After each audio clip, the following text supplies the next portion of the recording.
Jean-Paul le rappelait, l'été est là, ça y est, nous sommes carrément en été, c'est la période, n'est-ce pas, la période des vacances. Quand l'été vient avec des vacances, c'est un temps de pause, c'est un moment de repos, un moment pour se reposer physiquement, mais pour quelques-uns, c'est aussi un moment de se reposer spirituellement. Pendant l'été, on prend des congés, on voyage. Pendant l'été, on se livre au loisir. C'est le temps pour lequel plusieurs ont durement travaillé pendant l'année écoulée. Et c'est le moment est venu de pouvoir profiter de tout ce qu'on a pu accumuler pendant cette année-là. Et oui, plusieurs fois, Jean-Paul répétait, c'est un repos mérité. C'est un repos mérité. Oui, après une longue période de travail, bien-aimés frères et sœurs, il est bon de prendre un temps de repos. Sauf que les vacances terminées, malheureusement, beaucoup de personnes reviennent tout aussi vides qu'elles sont parties. Les vacances terminées, beaucoup reviennent stressés, anxieux, plus qu'ils n'en étaient au moment de partir. La question c'est pourquoi cela se passe-t-il ainsi? Simplement parce que le repos ne dépend pas, bien-aimés frères et sœurs, du lieu où on se trouve. Le repos ne dépend pas des belles plages que vous allez sûrement visiter pendant cet été. Le repos ne dépend pas des montagnes, des beaux paysages que vous allez contempler pendant cet été. Non, le repos ne dépend pas des hôtels 5 étoiles dans lesquels vous allez sûrement dormir avec vos familles. Non, le repos ne dépend pas. Il ne dépend pas de tout cela. Le repos dépend de la connexion à Dieu, notre Dieu et notre Sauveur. Vous l'aurez compris, c'est donc de repos qu'il va être question ce matin. C'est de repos que je voulais vous parler ce matin. Et quoi de plus normal que le psaume 23 pour parler du repos selon le cœur de Dieu. Ce psaume est clairement l'un des poèmes les plus célèbres de l'humanité, n'est-ce pas? C'est l'un des poèmes les plus célèbres et les plus aimés de la Bible. Qu'il soit chanté par de grandes chorales ou qu'il soit chanté par un chœur de l'école de dimanche, ce psaume a un message pérenne. Il a un message qui est immortel. La plupart d'entre nous connaissons ce psaume-là par cœur. Un théologien s'exclamait en disant « Béni soit le jour où le psaume 23 naquit ». Je pense qu'il a raison de célébrer le Seigneur ainsi. Béni soit Dieu pour le jour où ce psaume-là est né. Ce matin, il y a un aspect fondamental, comme je le disais tantôt, que je veux relever de ce psaume-là. C'est en fait le thème du repos. Je vous inviterai donc à lire avec moi le psaume 23. Le psaume 23. Psaume de David. L'Éternel est mon berger, je ne manquerai de rien. Il me fait reposer dans de verts pâturages. Il me dirige près des eaux paisibles. Il restaure mon âme. Il me conduit dans les sentiers de la justice à cause de son nom. Quand je marche dans la vallée de l'ombre de la mort, je ne crains aucun mal, car tu es avec moi. Ta houlette et ton bâton, voilà mon réconfort. Tu dresses devant moi une table en face de mes adversaires. Tu oins d'huile ma tête et ma coupe déborde. Oui, le bonheur et la grâce m'accompagneront tous les jours de ma vie. Et je reviendrai dans la maison de l'Éternel pour la durée de mes jours. Jusque-là, la lecture de la parole de Dieu. 4 choses ont retenu mon attention de ce psaume que j'aimerais rapidement partager avec vous. 4 choses. La première chose, c'est que Dieu voit votre fatigue. Dieu voit votre fatigue. Dieu souhaite vous donner du repos. Bien-aimés frères et sœurs, je ne vous apprends rien du tout quand je vous dis que notre monde court sans arrêt. Le monde court sans arrêt. La première fois que je suis arrivé ici à Paris, et je me suis retrouvé à la gare Saint-Lazare. Alors je descends, je vois des gens qui viennent de partout. C'était des milliers de personnes. Mais ce qui m'a touché, c'est de voir chacun qui courait dans tous les sens. J'étais obligé de m'arrêter, de regarder. Attends, il y a quelque chose. Qu'est-ce qui se passe? Les gens courent de partout. Notre monde court sans arrêt. L'homme moderne vit dans une agitation constante. Nous vivons dans une agitation constante. Le travail nous préoccupe, nos responsabilités, les informations, les réseaux sociaux, même pendant les vacances. Même pendant les vacances, notre repos est souvent superficiel parce qu'il est troublé par l'inquiétude du retour. On ne sait pas comment ça va être, surtout pour ceux qui ont des enfants. La rentrée approche. Pendant qu'on est en pause, en vacances, on pense déjà aux rentrées et comment ça va être la rentrée. Oui, pendant les vacances, on continue à penser aux situations non résolues. La peur de l'avenir est encore ici. Oui, l'être humain a besoin de repos. Sauf que lorsqu'on parle de repos, certaines personnes pensent uniquement au corps. Certaines personnes pensent uniquement à la chair. Non, il n'y a pas que le corps qui est souvent fatigué. L'âme aussi est souvent fatiguée, n'est-ce pas? Beaucoup souffrent de surménage émotionnel. Beaucoup souffrent d'épuisement moral. Il y en a qui souffrent de charges mentales et même de culpabilité. Plusieurs ont des blessures qui ne sont pas encore guéries, des blessures invisibles, mais qui ne sont pas guéries. Ces blessures peuvent être le rejet. Peut-être dans la petite enfance, la personne a été rejetée par ses parents. Ou la personne a été rejetée par ses collègues. Ces blessures peuvent avoir pour nom les trahisons. Qui n'a jamais été trahi de toute sa vie? Ces blessures ont pour nom la culpabilité. Il y en a qui vivent et qui continuent encore à vivre avec des angoisses profondes. Un avenir incertain. La solitude, je l'ai connue, la solitude. Heureusement, elle est désormais derrière moi, cette solitude-là. Ça peut aussi être des échecs de la vie. Il y en a qui souffrent et qui vivent une crise d'identité. Qui suis-je? Qu'est-ce que je fais sur cette terre? Oui, ma question ce matin, c'est comment va ton âme? Comment va ton âme? Ton âme est-elle en paix? Ou est-ce que ton âme est en train de lutter en ce moment? Non, il n'y a pas que le corps qui a besoin de repos. Il y a aussi, c'est tout en nous qui a besoin de repos. Esprit, âme et corps. On se souvient de ce que Paul dira dans 1 Thessaloniciens 5, 23, n'est-ce pas? Que tout votre être, esprit, âme et corps soient préservés de manière irréprochable pour le jour du Seigneur. Oui, tout notre être tout entier a besoin de repos. Sauf qu'il n'y a que Dieu qui puisse nous donner un repos complet. Un repos complet pour le corps, pour l'esprit et pour l'âme. Ce psaume donc nous apprend quelque chose. La première chose que ce psaume nous apprend, c'est que le repos est un besoin fondamental de l'être humain. C'est un besoin fondamental. Dieu lui-même, après avoir travaillé 6 jours, il nous donne un modèle. Il s'est reposé. Et mieux, ce psaume nous dit aussi que, en fait, Dieu voit notre besoin. Il voit notre besoin Dieu voit notre fatigue, je voulais dire. Dieu voit notre fatigue et il souhaite nous donner vraiment du repos. Le verbe reposer que nous trouvons dans ce texte-là suggère une action douce et intentionnelle de la part de Dieu. Dieu, de manière douce et intentionnelle, veut accorder à chacun de nous du repos. Le texte dit « Il me fait reposer ». C'est Dieu qui nous fait reposer. Dieu sait que nous avons besoin du repos. Dieu sait que tu as besoin de repos. Et il veut te donner ce repos-là. Et le véritable repos ne se trouve qu'en lui seul.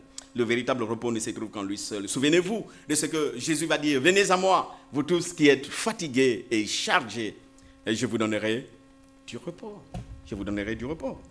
Bien-aimés frères et sœurs, Jésus ne dit pas allez en vacances parce que vous êtes fatigués.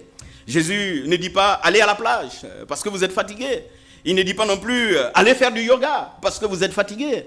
Jésus ne dit pas allez à l'église, priez fort parce que vous êtes fatigués. Qu'est-ce qu'il dit? Venez à moi. Venez à moi. Je ne suis pas en train de dire que aller en vacances, ce n'est pas une bonne chose. Non, ce n'est pas mon propos. Je ne suis pas en train de dire que aller à la plage, c'est une mauvaise chose. Non, ce n'est pas là mon propos. Mais ce que je veux simplement relever ce matin, c'est qu'il n'y a que Dieu qui puisse nous donner le véritable repos. Christ souhaite donner à chacun de nous le véritable repos. Mais la condition pour recevoir ce repos, c'est quoi? C'est de venir à lui et de s'asseoir simplement à ses pieds et à son écoute.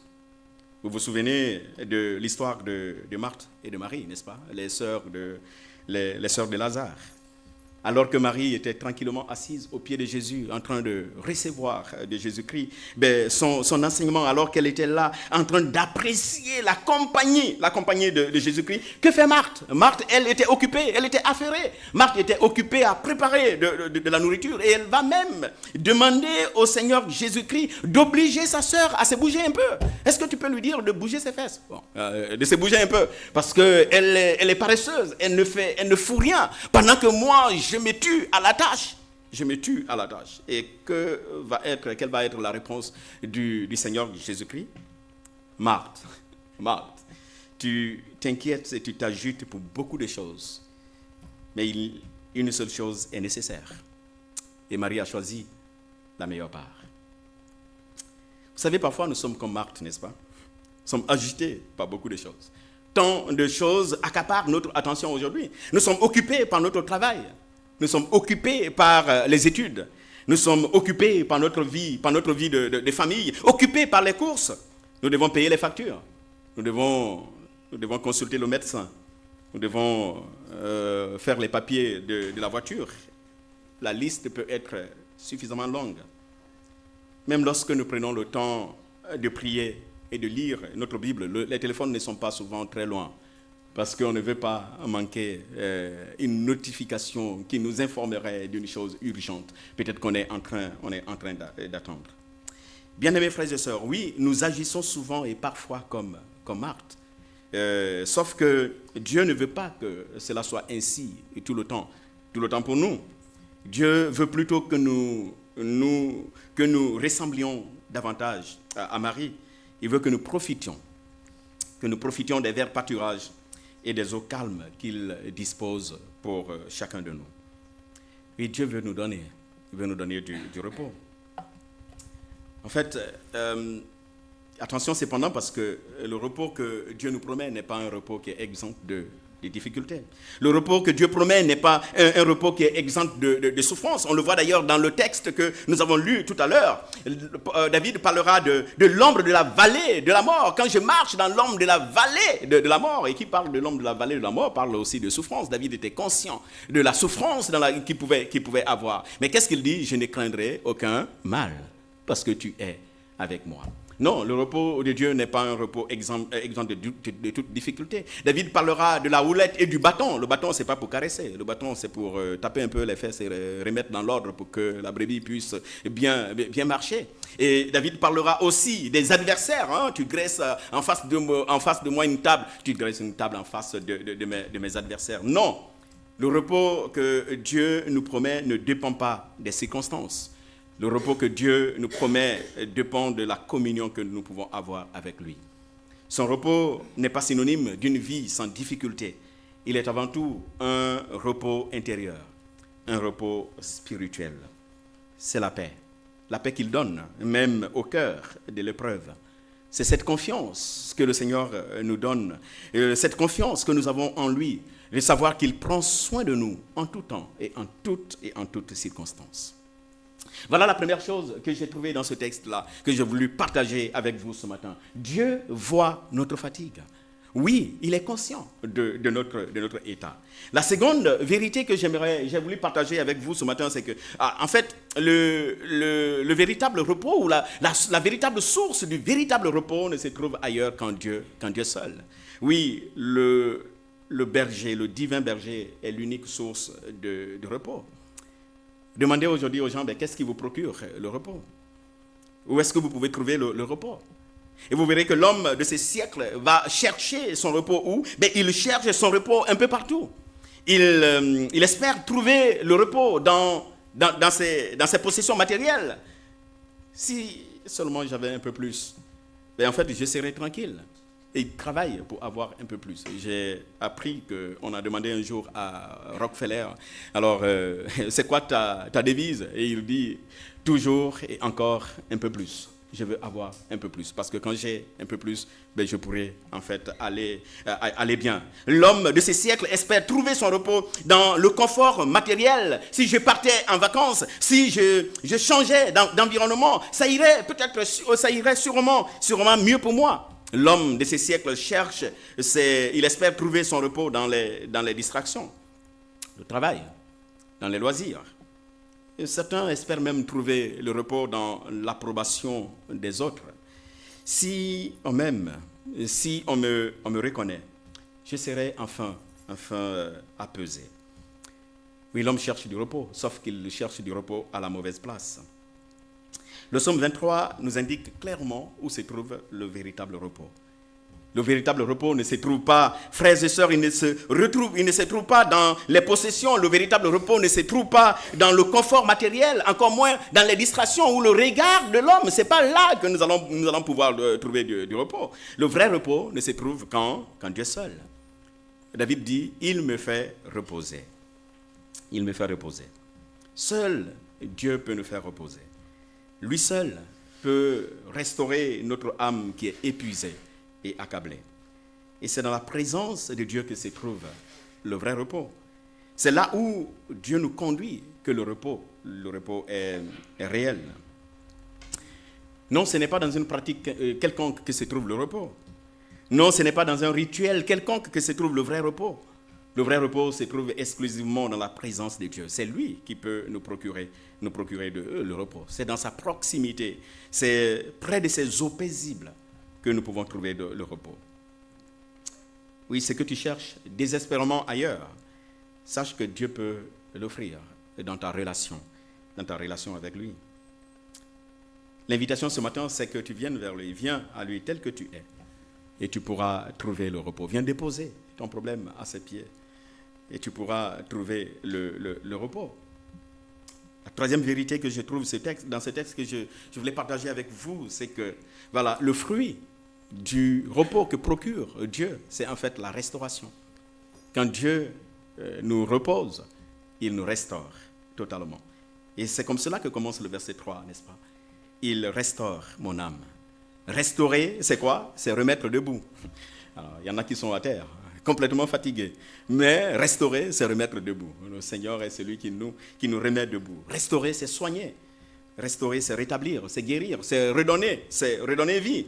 Et l'âme dont il est question dans ce texte-là, précisément dans le contexte ici, il s'agit de l'être tout entier. Il s'agit simplement de l'être tout entier dans sa dimension physique, dans sa dimension psychologique, morale et même spirituelle. Dieu restaure ce que le monde a brisé. Dieu est comme un médecin, il est comme un thérapeute. Son repos est thérapeutique, il guérit les blessures invisibles, ce qu'aucun homme ne peut voir, ce qu'aucune parole ne peut décrire. Dieu, lui, il voit tout et il peut guérir nos blessures les plus profondes. Oui, dans la présence de Dieu, l'âme cesse de se battre. Dans la présence de Dieu, l'âme fait confiance et elle s'était simplement. Frères et sœurs, alors que le monde nous promet le repos dans les loisirs, les vacances, alors que le monde nous promet le repos dans la réussite, sans que cela ne puisse nous soulager fondamentalement, Dieu, lui, nous offre un repos qui nous restaure, qui libère et qui guérit. Alors que le monde nous épuise, en nous invitant à courir, en nous invitant à produire, en nous invitant à performer, en nous invitant à prouver notre valeur. En fait, Dieu, lui, il nous invite simplement à nous reposer en lui. Viens. Et je vais te faire reposer. Oui, notre Dieu restaure ce que le monde a brisé. Comment on peut reconnaître une âme restaurée? Une âme restaurée, on la reconnaît par la paix intérieure, n'est-ce pas? Même quand les circonstances sont difficiles, l'âme n'est plus agitée parce qu'elle sait qu'elle trouve son repos. Elle est simplement dans les mains de son Créateur. Comment on reconnaît une âme restaurée? C'est par la confiance renouvelée. La confiance renouvelée, elle ne vit plus dans la peur du lendemain, mais elle vit dans la confiance totale au berger qui prend soin d'elle. Mais on reconnaît aussi une âme restaurée par la joie retrouvée. Le fardeau de l'angoisse est complètement enlevé, remplacé par l'espérance en un Dieu fort et puissant, un Dieu qui règne sur l'univers et qui sait tout. Mais une âme restaurée, on la reconnaît aussi par le sens de la vie retrouvée. Elle sait où elle va désormais. Elle ne cherche plus son identité.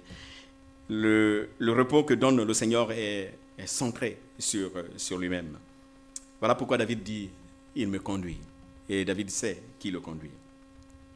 Je termine ce matin, et c'est la quatrième chose que j'ai voulu partager avec vous, que je trouve dans ce texte-là. En fait, le vrai repos commence par une relation de confiance entre brebis et berger. Et David commence par présenter l'Éternel comme son berger. Le Seigneur est mon berger. Vous savez que David était un berger.